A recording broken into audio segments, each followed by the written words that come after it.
हिंदी में यूपीएससी की तैयारी से संबंधित प्रोग्राम्स को देखने के लिए सब्सक्राइब करें स्टडी IQ-IAS हिंदी। नमस्कार, बहुत बहुत स्वागत है आप सभी का स्टडी IQ-IAS हिंदी में। मेरा नाम है अतुल जैन। एनसीईआरटी इकोनॉमिक्स की इस लेक्चर सीरीज में आप सभी का बहुत बहुत स्वागत है। अब तक हमने 6 लेक्चर्स अपने लगाए हैं और 9th क्लास की एनसीईआरटी के 2 अध्याय हमने खत्म किए हैं। मैं आशा करता हूं कि इन 2 अध्यायों में, हालांकि सिंपल थे, ऐसे कोई बहुत जटिल बहुत कॉम्प्लिकेटेड नहीं थे, लेकिन कई बार क्या होता है कि सिंपल कॉन्सेप्ट्स ही समझने में हमसे गलती हो जाती है। इसीलिए शिक्षा के मामले में मैं हमेशा यह मानता हूं कि किसी भी सिंपल कॉन्सेप्ट को इग्नोर नहीं करना चाहिए और किसी भी कॉन्सेप्ट को बहुत कठिन मानकर भी आगे नहीं बढ़ना चाहिए। सब कुछ एक जैसा है, वो कॉन्सेप्ट भले ही आसान लगे या जटिल लगे, हमको उस पर परस्पर मेहनत जो है बराबर करते रहनी पड़ेगी। तो इसीलिए हम जो है एक आराम से तसल्ली के साथ एनसीईआरटी की किताब जो है उसे खत्म कर रहे हैं, ताकि कोई किसी प्रकार की समस्या हमारे आगे नहीं आए और जब भी हमको ये किताबें पढ़नी पड़े तो हम आराम से इनका कंप्लीशन जो है वो कर पाएं, उसमें हम कोई दिक्कत ना करें। चलिए, आज हम तीसरा चैप्टर शुरू करेंगे और तीसरा चैप्टर एक ऐसा टॉपिक है जिसका नाम तो आप सबने सुना होगा, तो हम थोड़ा सा तेजी से चलेंगे। 1-2 इसमें इंपॉर्टेंट कॉन्सेप्ट हैं, उनको पढ़ेंगे। थोड़ा सा अपनी गति को अब हम बढ़ा सकते हैं, क्योंकि पहले 2 चैप्टर्स में क्योंकि शुरुआत थी तो मैं बहुत ही ज्यादा फ्लो था। इस बार लेकिन थोड़ा गति को बढ़ाएंगे, क्योंकि ये चैप्टर भी ऐसा है जिसके बारे में आप सभी जानते होंगे। तो आज का हमारा टॉपिक है निर्धनता। निर्धनता यानी कि गरीबी। अब देखो, गरीबी क्या होती है ये तो मुझे बताने की आवश्यकता है नहीं, आप सभी जानते हैं। और अब गरीबी के बारे में हम सब, गरीबी ऐसा शब्द है कि आप सबको इसका मतलब कुछ ना कुछ तो पता होगा, है ना। अगर मैं आपसे पूछूं गरीबी क्या होती है तो आप सब लोग कुछ ना कुछ तो आंसर दोगे, और वो आंसर गलत नहीं होगा, ये बात भी सही है, क्योंकि गरीबी की परिभाषा, गरीबी का जीवन अनुभव हम में से कई लोगों को हुआ है, कई लोगों को नहीं हुआ, लेकिन तब भी हम लोगों की जानकारी जो है वो कई बार या तो हमारे या हमारे आसपास के लोगों के जीवन अनुभवों के आधारित पे ही आधारित होता है कि गरीबी है क्या। ठीक है, तो कम से कम आज हम जो है इस चैप्टर को एक ऐसे पॉइंट से शुरू करेंगे जहां पर मुझे निर्धनता क्या होती है ये बताने की जरूरत तो नहीं है, ये बात तो आप लोगों को पता ही होगी। तो चलिए, इस माइंडसेट के साथ, इस विचार के साथ, एक खुले दिमाग के साथ गरीबी पे चर्चा करना शुरू करते हैं। लेकिन इस चर्चा के पहले मैं आपको बता दूं कि भाई हमारा, या एक नोट भी खोल लेते हैं ताकि उस पर हम नोट्स बनाते रहें, कि हमारा P2I बैच जो है वो कब से शुरू हो रहा है, 19 तारीख से। AJ लाइव कोड लगा के आप इस बैच से जुड़ सकते हैं अगर आप 2025 में एग्जाम देने वाले हैं। प्री और मेंस दोनों के लिए आपको 3 घंटे की रोज लाइव क्लास मिलेगी, मेंटोरशिप मिलेगी, डेली प्रैक्टिस क्वेश्चंस मिलेंगे। इसके अलावा आपको जो है प्री मेंस की टेस्ट सीरीज मिलेगी, 18 किताबें आपके घर पहुंचेंगी, सिलेक्शन बॉक्स आपके घर पहुंचेगा, और अगर आप प्री क्वालिफाई करते हैं तो आपको पूरी फीस रिफंड हो जाएगी, और साथ के साथ आपको जो है हम दिल्ली बुलाएंगे, आपका रहना खाना पढ़ना सब कुछ फ्री होगा। तो आप AJ लाइव कोड लगाइए और हमारी ऐप पे जाकर देखिए कि सबसे मिनिमम प्राइस क्या हो सकता है, उस पर आपको ये कोर्स मिल सकता है। ठीक है, और अगर आप लोग 2026 या 27 में ये एग्जाम देने वाले हैं तो आपके लिए है लॉन्ग टर्म बैच, जिस पे जो कि 21 तारीख से शुरू हो रहा है। वहां पर भी आप AJ लाइव कोड लगाकर जुड़ सकते हैं। याद रखिएगा, इस पर सेल अब भी चल रही है, तो आप लोग जो है AJ लाइव कोड लगा के इस बैच से जुड़ सकते हैं। तो सेल, कोई ना कोई सेल होगी, आप देख लीजिएगा। AJ लाइव कोड लगा के आपको मिनिमम प्राइस जो है वो बताया जाएगा इस बैच का। ठीक है, तो ये 2026 और 27 वाले विद्यार्थियों के लिए है, आप इससे भी जुड़ सकते हैं। चलिए साहब, अब शुरू करते हैं हमारी निर्धनता पर चर्चा। तो भाई, निर्धनता पे अगर हम चर्चा की बात करें तो रोजमर्रा के जीवन में, यही जो मैंने आपको बताया वही चैप्टर में भी लिखा है कि हम अपने जीवन में निर्धनता के बारे में कुछ ना कुछ विचार तो जरूर रखते हैं।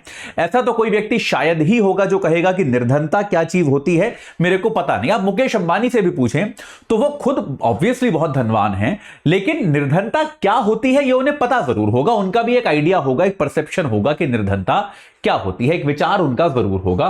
ठीक है, तो अपने रोजमर्रा के जीवन में हम लोग ऐसे बहुत लोगों से मिलते हैं, हम ऐसे मजदूरों से मिलते हैं, जो लोग साइकिल रिक्शा चलाते हैं उनसे मिलते हैं, हम लोग ढाबे पे किसी काम करने वाले मजदूर से मिलते हैं, स्टाफ से मिलते हैं, तो हमको लगता है कि यार ये लोग निर्धन हैं। तो निर्धन हैं वो लोग। तो निर्धनता जो है बेसिकली धन की कमी को हम निर्धनता कहते हैं। ठीक है, हमें सड़क पे कोई भिखारी दिखता है जो भीख मांग रहा है, तो हमारे दिमाग में निश्चित तौर पर यह विचार आता है कि ये व्यक्ति जो है ये निर्धन है, इसके पास पर्याप्त मात्रा में पैसा नहीं है।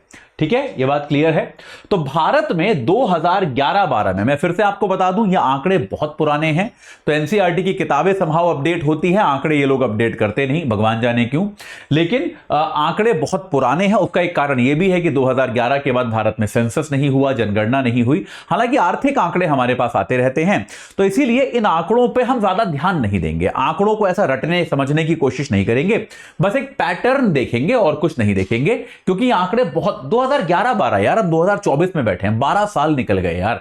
2011-12 में तो यार मैंने यूपीएससी की तैयारी करना बंद करा था, अब तो यार मुझे पढ़ाते हुए इतने साल हो गए, तो आप समझ रहे हो इस बात को, तो इसको मतलब छोड़ दीजिए, ये आंकड़े पे ज्यादा ध्यान नहीं देंगे। लेकिन तब भी हम ये कह सकते हैं 2011-12 में भारत में तकरीबन 27 करोड़ लोग गरीब थे। तो हमारे यहां गरीबी एक प्रॉब्लम है। तो हम इस बात को जानते हैं कि भारत में, इसको हम क्या है, हमारा लेक्चर 7 है ना, आज हमारा लेक्चर 7 है कि भारत में, ये हमारा चैप्टर 3 है, ठीक है ना। तो भाई भारत में ये हम जानते हैं कि निर्धनता जो है वो है, निर्धनता अत्यधिक है। क्या आप में से कोई ऐसा है जो कहेगा नहीं सर भारत में गरीबी बिल्कुल नहीं है? क्या आप में से कोई ऐसा कहेगा कि निर्धनता जो है वो भारत में नहीं है? क्या भारत में गरीबी ही नहीं है? ये गरीबी वरीबी सब बेकार की बातें हैं, भारत में कोई गरीब नहीं है, सबके पास पर्याप्त पैसे हैं। क्या आप में से किसी को ऐसा लगता है? क्योंकि चौंकिएगा मत, मुझे एक आदमी ऐसा मिला था अपने जीवन में और मैं बहुत हैरान हूं। मैं आपको बताता हूं ये कहानी कि कई बार क्या होता है, इसीलिए मैं बोलता हूं कि तैयारी के दौरान अपने बायसेस को छोड़ना बहुत जरूरी है, अपने पूर्वाग्रह को छोड़ना बहुत जरूरी है। मैं अपने एक मित्र से मिला, आज से बहुत साल पहले की बात है, और वो व्यक्ति जो है वो एक आईआईएम से पढ़ा हुआ है, और वो व्यक्ति जो है एक अच्छी बड़ी कंपनी में नौकरी कर रहा है। और हम ऐसी रात को हम लोग मिले थे एक जयपुर में एक इवेंट में, उसके बाद हम लोग रात को बैठे साथ में, सब लोग 3-4 दोस्त आए थे, उनके परिवार भी थे सबके, तो हम लोग सब बैठ के बातचीत कर रहे थे, चर्चा कर रहे थे, तो ऐसी बात होने लगी गरीबी वगैरह की। तो मैं उसको बताने लगा कि भाई सरकारी आंकड़ा क्या है गरीबी का, कि सरकारी आंकड़ा ही ये कहता है कि देश में इतने करोड़ लोग गरीब हैं। उस व्यक्ति का तर्क यह था कि नहीं है, इतने लोग गरीब नहीं हैं। मैंने कहा यार सरकारी आंकड़ा जो होता है वो तो आमतौर पे गरीबों की संख्या को कम करके बताएगा। तब वो व्यक्ति बोलता है नहीं नहीं, उसका तर्क यह था कि मैं जब अपने घर से ऑफिस जाता हूं मुझे कोई गरीब नहीं दिखता। अब यार वो व्यक्ति गुड़गांव के गोल्फ कोर्स लिंक रोड पे रहता है, वहीं कहीं पे 3 किलोमीटर दूर उसका ऑफिस है, तो आप ऐसी जगह पे रहते हैं जहां पर आपको गरीब नहीं दिखते। लेकिन ये बहुत जरूरी है कि आप इस बात को समझें, अगर आप में से भी कोई ऐसा व्यक्ति है जो ऐसी जगहों पर रहता है या हमेशा ऐसे परिवेश में रहा है, तो बहुत जरूरी है कि आप समझें कि यार है, गरीबी है। जैसे अभी कुछ दिनों पहले भारत सरकार का एक आंकड़ा आया था कि हमारे यहां गरीबी, एसबीआई ने भी एक आंकड़ा निकाला कि हमारे यहां गरीबी 5% से भी कम हो गई है। मैं अपनी एक क्लास में पढ़ा रहा था और मैंने क्लास में कहा कि यार मैं इस बात से सहमत नहीं हूं, मतलब आंकड़ा है ठीक है, हमें उसको पढ़ना पड़ेगा, लेकिन मैं सहमत नहीं हूं उस बात से। आप में से कितने लोग सहमत है? तो मेरे विद्यार्थी भी सहमत नहीं थे, और मेरा तर्क यह था कि मेरे पास कोई काउंटर आंकड़ा नहीं है उसका, लेकिन जब मैं सड़क पर निकलता हूं तो मैं इस बात को देख सकता हूं कि यार 5% से तो ज्यादा लोग गरीब हैं, इसमें कोई डाउट नहीं है। तो गरीबी हमारे यहां ज्यादा है, इसमें कोई शक नहीं है। और चूंकि भारत की जनसंख्या भी बहुत ज्यादा है, तो संख्यात्मक तौर पर हम यह कह सकते हैं कि प्रतिशतता में हो सकता है ज्यादा गरीब कहीं और भी हो, लेकिन संख्यात्मक तौर पर अधिकतम गरीब भारत में है। यार उसका कारण यह भी है, मैं आपको बताऊंगा, इसको समझा दूंगा। अधिकतम गरीब जो है वो भारत में है, दुनिया में सबसे ज्यादा गरीब लोग जो हैं वो भारत में हैं संख्यात्मक तौर पर। क्योंकि मान लीजिए जैसे कोई अफ्रीका का देश भी है, नाइजीरिया है मान लीजिए, हो सकता है वहां पे 40% आबादी गरीब हो, पर भाई उनकी कुल आबादी ही 10 करोड़ है। बात समझ रहे हो कि नहीं? तो अगर आधी आबादी भी गरीब है 10 करोड़ में से, तो 5 ही करोड़ तो लोग हुए। भारत में वहीं 140 करोड़ लोग हैं, तो अगर हमारे यहां 20% लोग भी गरीब हैं तो 28 करोड़ लोग गरीब हो गए।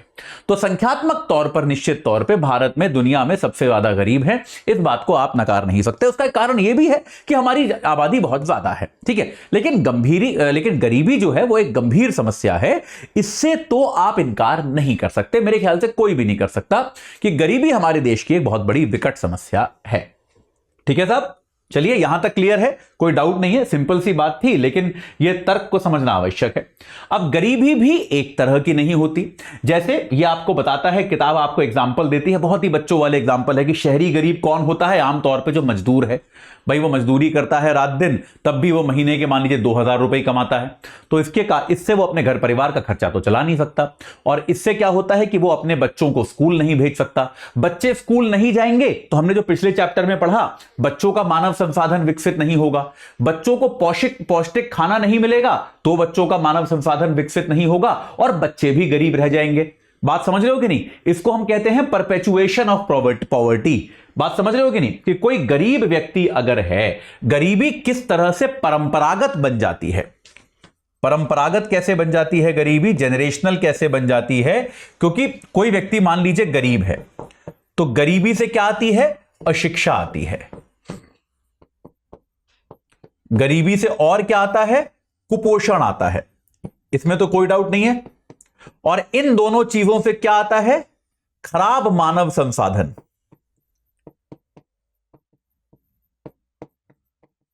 और खराब मानव संसाधन अगर कोई व्यक्ति होगा तो फिर ढंग की नौकरी मिलेगी क्या? नहीं मिलेगी, तो वह फिर गरीब क्या रह जाएगा।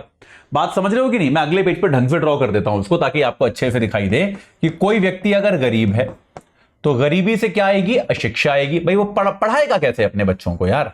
ढंग की जगह कैसे पढ़ाएगा? अशिक्षा आएगी। गरीबी से और क्या आ सकता है? कुपोषण आ सकता है। कुपोषण से क्या आएगा? अस्वस्थता आएगी। और अशिक्षा से क्या आएगा? कम कौशल आएगा। कम पढ़ा लिखा आदमी है या अनपढ़ आदमी है। और इन दोनों से क्या हो जाएगा? इन दोनों को अगर आप साथ मिला दो तो खराब मानव संसाधन हो जाएगा।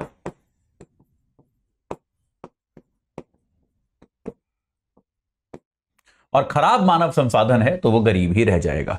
तो ये आपका एक गरीबी का दुष्चक्र है, ये आमतौर पे चलता रहता है, भले ही वो शहरी हो या ग्रामीण हो, हर जगह दुष्चक्र आपको देखने को मिलेगा। इस तरह का दुष्चक्र चलता रहता है, जिसके कारण अक्सर क्या होता है कि जो परिवार गरीब होता है वो लंबे समय तक गरीब रह जाता है।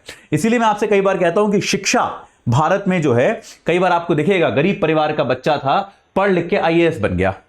तो शिक्षा जो होती है वो इस क्रम को तोड़ती है, इस चक्र को तोड़ती है कि भाई 4 पीढ़ी 5 पीढ़ी गरीब ही गरीब थी, गरीब ही गरीब थी। अचानक से एक लड़का या लड़की कोई पढ़ा, आईएएस बन गया या किसी अच्छी सरकारी नौकरी पे चला गया, उसके बाद आपका जीवन यहां से परिवर्तित हो जाता है, आपके खानदान का जीवन यहां से परिवर्तित हो जाता है।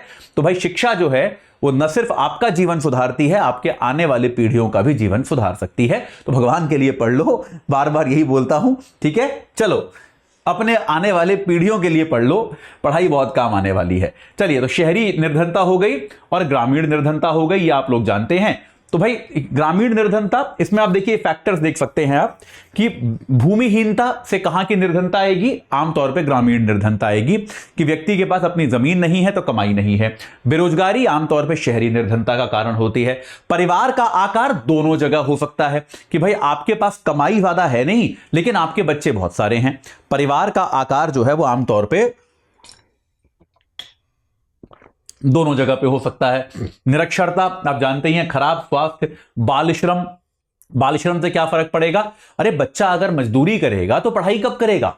और अगर बच्चा मजदूरी करेगा तो फिर भाई वो मतलब अगर पढ़ाई नहीं करेगा तो खराब मानव संसाधन है। बात समझ लो कि नहीं? सारी चीजें जुड़ी हुई हैं, ये अलग अलग नहीं है। सारी चीजें एक साइकिल है, एक सर्कल है जो आपको बना के दिखा दिया। असहायता के बारे में मैं अभी बात करूंगा। बेटा निर्धनता जो है, इसमें एक और बड़ी इंपॉर्टेंट चीज है। देखिए, निर्धनता का अर्थ भुखमरी और आश्रय का ना होना होता है कि आदमी को खाना नहीं मिल रहा, रहने को घर नहीं है, तो इसको हम निर्धनता के लक्षण मानते हैं अगर हम कहें। या फिर शिक्षा की कमी है, इलाज की कमी है। और एक और जो बड़ा इंपॉर्टेंट पॉइंट है बेटा, वो होता है शालीनता की कमी, इज्जत की कमी। मैं एक बार लिख देता हूं इन चीजों को, फिर आपको एक्सप्लेन कर दूंगा। तो निर्धनता के लक्षण अगर मैं कहूं आपसे, क्या लक्षण हो सकते हैं? क्या क्या लक्षण है निर्धनता की कि कोई व्यक्ति गरीब है? पहला तो निश्चित तौर पे भुखमरी है ही है कि भाई आदमी को पेट नहीं भर रहा आदमी का, ये तो बेसिक लक्षण है कि भाई पेट ही नहीं भर रहा है उसका जीवन में, उसे पर्याप्त खाना ही नहीं मिल रहा, तो निश्चित तौर पर वो गरीब है। इसमें तो कोई डाउट, कोई संदेह हो ही नहीं सकता। कि भाई जो भुखमरी है ये तो बहुत बड़ा लक्षण है ही है आपके यहां गरीबी का। ठीक है, पहला भुखमरी हो गया। दूसरा आश्रय की कमी हो गया। सड़क पे सोते हैं लोग, आपने देखा होगा, आश्रय ही नहीं है भाई, घर ही नहीं है। और ये खाली भारत में नहीं, अमेरिका में चले जाइए, यूके में चले जाइए, होमलेस लोग वहां भी होते हैं। तो होमलेस है मतलब गरीब है, घर ही नहीं है कहीं रहने के लिए, कहां रहे। ठीक है, आश्रय की कमी है, शिक्षा की कमी है। ये तो मुझे एक्सप्लेन करने की जरूरत नहीं है, बच्चा स्कूल नहीं जा रहा है, श्रम कर रहा है। ठीक है, स्वास्थ्य की कमी है, घर परिवार का आदमी बीमार पड़ गया, डॉक्टर के पास जाने के पैसे ही नहीं है। ऐसे कितने मामले हमको रोज सुनने में आते हैं कि भाई कोई पेशेंट जो है वो सड़क पे मर गया, कोई महिला बच्चा पैदा कर रही थी, डिलीवर कर रही थी, अस्पताल जाने के पैसे नहीं थे, सड़क पे डिलीवर करते करते मौत हो गई। ये मामले सुने हैं आपने? ये ट्रेन के टॉयलेट में औरत ने बच्चा डिलीवर कर दिया, बच्चा भी मर गया, मां भी मर गई, या ऐसा कुछ हुआ, ये सब सुना है आपने? ये सब सुन सुन के हम लोगों को इतना सामान्य हो गया ना, ये सब चीजें हम लोगों को इतनी नॉर्मल, इतनी ऑर्डिनरी लगने लगी हैं। लेकिन सोच के देखिए ये कितनी बड़ी दुख की बात है कि एक व्यक्ति के पास अपनी जान बचाने के लिए भी पैसे नहीं थे। मतलब वो, और ज्यादा पैसे भी नहीं चाहिए होंगे शायद उसको, लेकिन उतने पैसे भी उस व्यक्ति के पास नहीं थे कि वो खुद को एक अस्पताल में भर्ती करा के या एक डॉक्टर को दिखा के अपनी जान बचा सके। वो जान दे देता है लेकिन उसके पास पैसे नहीं होते। तो ये सारी चीजें तो वो है जिनको हम जानते हैं। एक और जिसको हम कहते हैं गरिमा या शालीनता की कमी। देखिए, गरीब आदमी की आमतौर पे इज्जत नहीं की जाती है, यह फैक्ट है। मैं आपको एग्जांपल देके बता सकता हूं कि अगर मान लीजिए जैसे एक कोई सड़क पे कोई व्यक्ति रिक्शा चला रहा है, ठीक है, एक रिक्शा चलाने वाला व्यक्ति है, वो अपना रिक्शा कहीं गलत जगह पे पार्क कर देता है, खड़ा कर देता है, या गलत दिशा से घुसता है, सामने से एक पुलिस वाला आता है। पुलिस वाला आपके विचार में पहली चीज क्या करेगा? पहली चीज क्या करेगा? वो सबसे पहली चीज ये करेगा कि उस रिक्शे वाले को या तो एक थप्पड़ मारेगा या एक डंडा मारेगा। ऐसा है कि नहीं है? ये बात मानते हो कि नहीं मानते? वहां पर अगर मैं अपनी कार से जा रहा हूं और मैं अपनी कार रॉन्ग साइड भी पार्क कर दूं, तो आपको लगता है वो पुलिस वाला मुझको एक थप्पड़ या एक डंडा मार सकता है? या मारेगा? मारने को तो मार ही सकता है, लेकिन आपको लगता है वो मारेगा? वो शायद मेरे से कहेगा कि चलिए सर गाड़ी हटाइए, गलत जगह लगी है, मैं फाइन लगा दूंगा। वो मुझसे ये कहेगा, मेरे को थप्पड़ या डंडा नहीं मारेगा। और ये हमने जीवन में देखा है। बात सही है कि नहीं है? और ये हम सबके जीवन के कितनी बार अनुभव हैं कि मतलब आमतौर पे जो व्यक्ति गरीब होता है उसका अपमान जो है वो हर कदम पे, हर चरण पे किया जाता है। अगर मैं आज एक ढंग के कपड़े पहनकर एक ट्रेन में बिना टिकट चढ़ जाता हूं तो टीटी मेरे से तब भी तमीज से बात करेगा। हो सकता है वो मेरे पे फाइन लगा दे कि नहीं सर आपको उतरना पड़ेगा, लेकिन बोलेगा मेरे को सर कि आपको उतरना पड़ेगा अगले स्टेशन पे, वरना मैं जुर्माना लगा दूंगा। अगर कोई गरीब भिखारी जैसा दिखने वाला आदमी किसी ट्रेन में बिना टिकट के चढ़ जाता है, वो कुछ भी कह दे कि सर घर पे बच्चा बीमार है, बीवी बीमार है, नहीं पहुंचूंगा, ये तकलीफ वो तकलीफ, आपको लगता है टीटी उसको बिना थप्पड़ मारे छोड़ देगा? आपको लगता है उसको ट्रेन से, ऐसे कितने मामले हुए हैं कि टीटी ने धक्का देके चलती ट्रेन से गिरा दिया, व्यक्ति मर गया। तो आप समझ रहे हैं कि नहीं समझ रहे? गरीबी का बेटा शालीनता के साथ भी, गरिमा के साथ भी सीधा सीधा कनेक्शन है। आमतौर पर क्या होता है कि धनवान व्यक्ति की, जिसके पास थोड़े भी पैसे होते हैं, उसके साथ सरकार का, राज्य का, संस्थानों का, लोगों का जो आचरण होता है वो अलग तरह का होता है। गरीब व्यक्ति के साथ आचरण अलग प्रकार का होता है। हमने ऐसे बहुत सारे मामले सुने हैं कि कोई व्यक्ति एक मतलब क्या बोलते हैं, ये तो हमारे साथ हुआ था। हम लोग जब IIT कैंपस में थे, IIT कानपुर में थे, मैं आपको एक सच्ची कहानी बताता हूं। तो हमारे साथ क्या हुआ, हम लोग एक बार कुछ दोस्तों का फिल्म देखने का प्लान बना। कानपुर में उस टाइम एक ही मल्टीप्लेक्स हुआ करता था, वहां पर हम लोग गए, सिनेमा हॉल में पिक्चर देखने गए। कुछ तो फिर हो गया, मतलब कुछ प्लान बदल गया। ऐसे हमने कुछ 1-2 टिकट ले रखे थे और बाकी टिकट शायद मिले नहीं। एक किसी दोस्त ने टिकट ले रखा था, बाकी किसी को टिकट मिला नहीं। तो हमने कहा छोड़ो, फिर कोई नहीं देखेगा, एक ही आदमी के टिकट का नुकसान है, तो एक आदमी का टिकट तो ले रखा था। तो हमने फिर क्या किया, हम बाहर निकले और सड़क पे वहीं उसके सामने एक भिखारी भीख मांगता था। हमने उससे पूछा कि यार, या कुछ मूंगफली बेचता था, कुछ तो करता था। तो हमने उसको बोला कि यार फिल्म देखोगे? उसने कहा हाँ देखेंगे। हमने कहा ये लो टिकट, जाओ देखो। तो अब उसको टिकट दे दिया। अब उसके बाद वो मॉल था, मल्टीप्लेक्स था, हम लोग वहीं घूम रहे थे कुछ और। हमने कहा चलो फिल्म नहीं देखनी, कुछ और करेंगे, कुछ खाएंगे पिएंगे। तो कुछ देर बाद वो आदमी हमको फिर बाहर घूमता दिख गया। हमने कहा भाई तुम गए नहीं, पिक्चर शुरू हो गई होगी। तो बोला सर गेट पे गया था, गार्ड ने भगा दिया कि नहीं घुसने देंगे तुम्हें, तुम पिक्चर नहीं देख सकते। अब हम लोग यार आईआईटी के आदर्शवादी लड़के थे, हम युवा सब 18-18 साल के, हम पहुंच गए गार्ड के पास। हमने कहा भाई क्या हरकत है ये, कि ये तो उसने बोला सर ये तो ऐसे भिखारी है ये तो हमने कहा भिखारी है तो क्या हुआ, जिसके हाथ में टिकट है उसे एंट्री का अधिकार है कि नहीं है, आप ये बताइए। और आपने इसको घुसने क्यों नहीं दिया, और आपने ऐसा किया तो अब या तो आप इसको अंदर बैठाइए और इससे माफी मांगिए, वरना मैं पुलिस बुलाता हूं कि ये तो गलत बात है। तो उनको पता चला कि ये आईआईटी के लड़के हैं, तो उन्होंने और भाई वहां मैनेजर वगैरह आ गया, उसने माफी मांगी, उसको अंदर वो खुद से लेके गया, सिनेमा हॉल में बिठाया, बोला इनको पॉपकॉर्न दीजिए, इनको बर्गर दीजिए, इन्हें कोल्ड ड्रिंक दीजिए, सारी चीज फ्री। तो ये सब किया गया।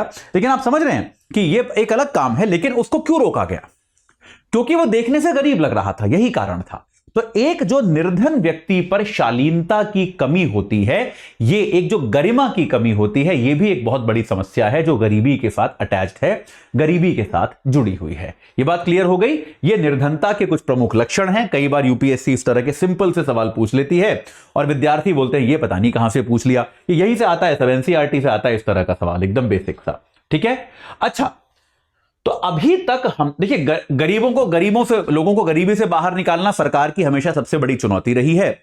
अब देखिए इसमें क्या है कि जब भी हम बात करते हैं गरीबी की, आप और मैं अभी तक गरीबी की बात बहुत कैजुअली कर रहे हैं कि गरीबी मतलब जिसके पास पैसे नहीं हैं वगैरह वगैरह।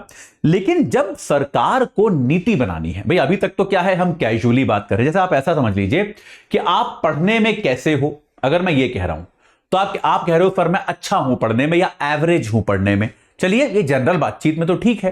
लेकिन अगर मुझे एक कॉलेज में एंट्रेंस कराना है, मुझे एक कॉलेज में एडमिशन देना है, तब तो मुझे उसको डेटा में कन्वर्ट करना पड़ेगा कि नहीं करना पड़ेगा।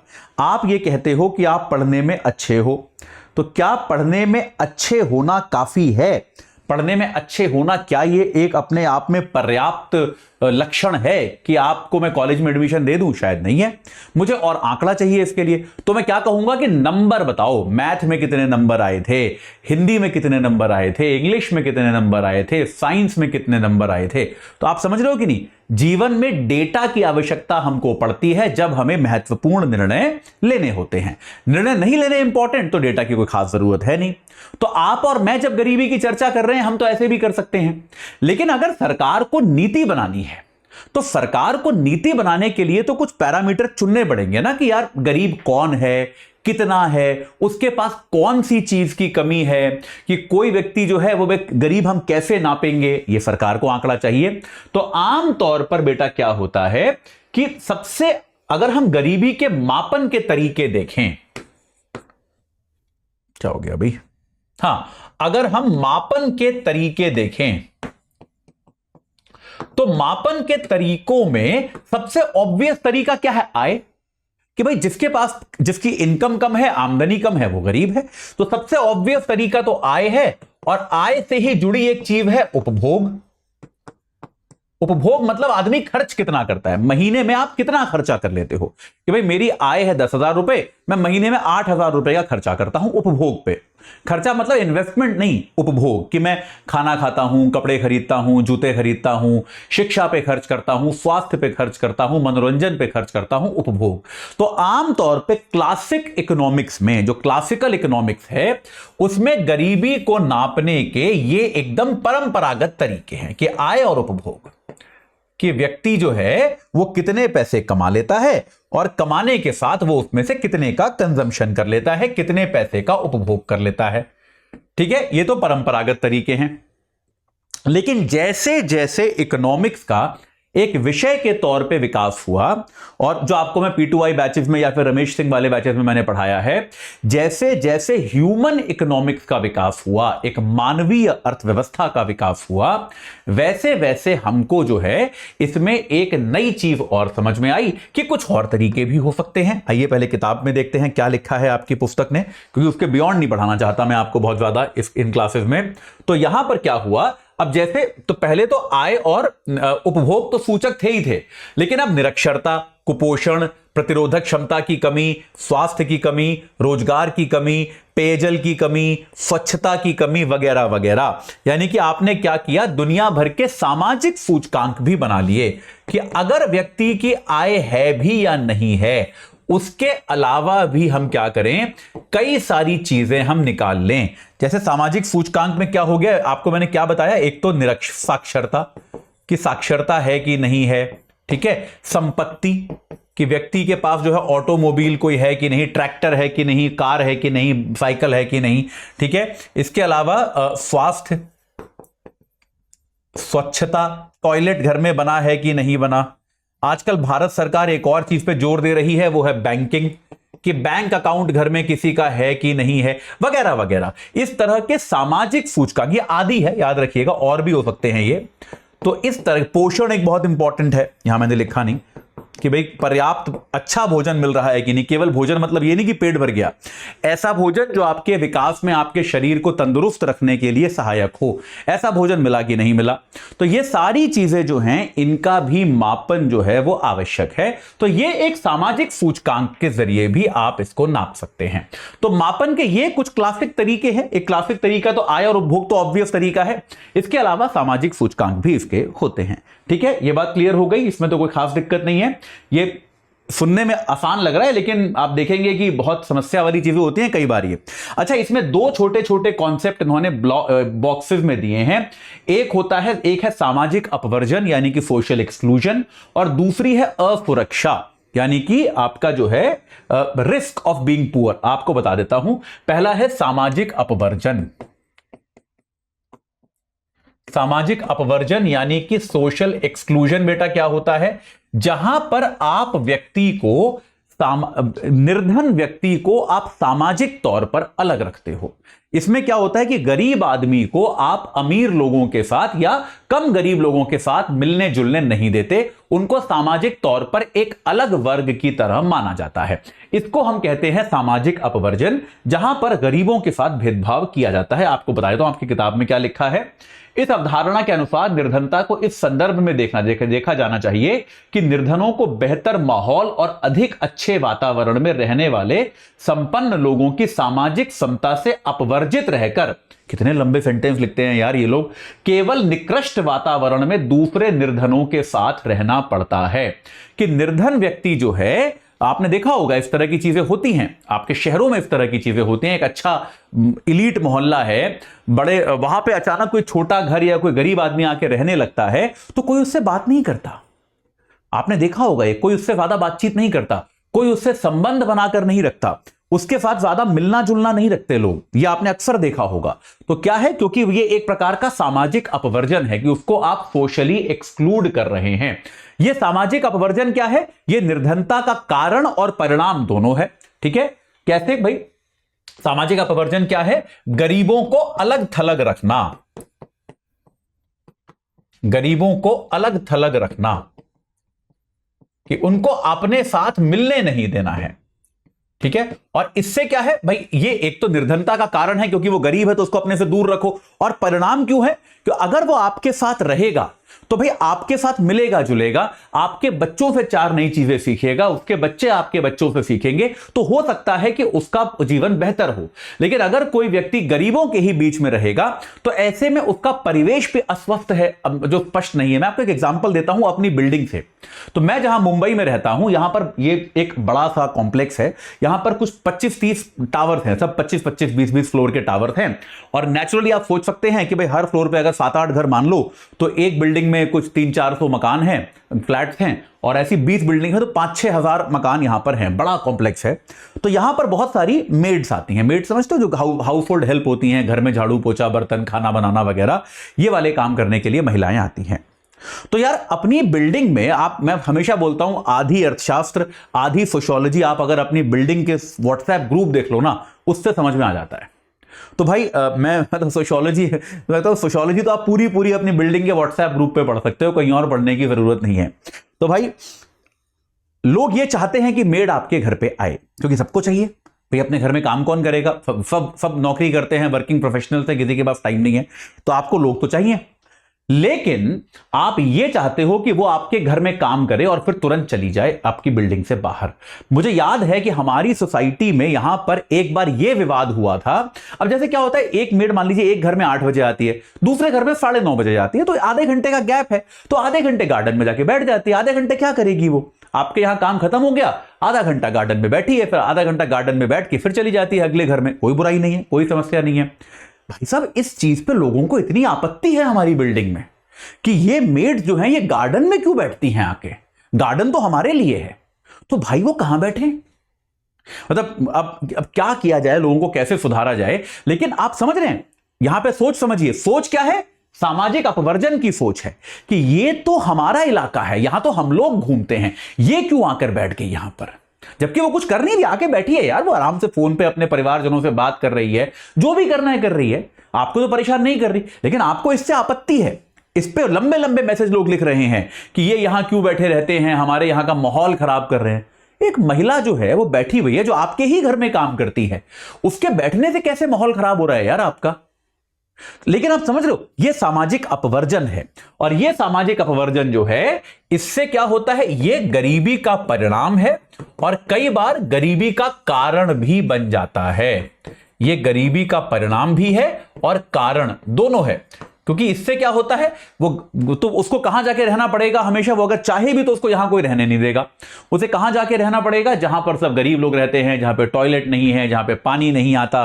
तो ऐसे परिवेश में कैसे उसके बच्चे पढ़ेंगे, कैसे उसकी आर्थिक तरक्की होगी। तो आप उसकी गरीबी को परंपरागत बनाते ही जा रहे हो, आप उसकी गरीबी को परपेचुएट करते जा रहे हो और लंबा करते जा रहे हो, वो चाह कर भी इससे बाहर नहीं निकल पाएगी। बात समझ में आ गई, सिंपल सा कॉन्सेप्ट था, समझ में आ गया होगा।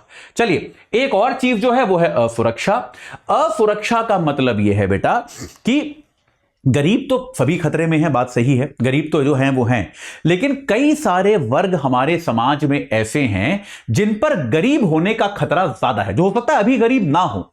जैसे क्लासिक एग्जांपल है अनुसूचित जाति जनजाति, या फिर विधवाएं, या फिर शारीरिक तौर पर जो लोग विकलांग हैं, हो सकता है वो अभी गरीब ना हो, लेकिन ये बात हम समझते हैं कि कोई भी अगर कोई समस्या आती है तो सबसे पहले गरीब होने का खतरा जो है वो शायद इन्हीं लोगों के ऊपर आने वाला है। ठीक है, तो ये असुरक्षा जो है, तो आप समझ रहे हैं कि इन लोगों के पास भावी वर्षों में निर्धन होने या निर्धन बने रहने की संभावना सबसे ज्यादा होती है। यहां तक कि कोई प्राकृतिक आपदा भी आती है तो इन पर ही सबसे ज्यादा कहर टूटता है। तो इसको हम कहते हैं असुरक्षा। असुरक्षा क्या है, कुछ वर्गों पर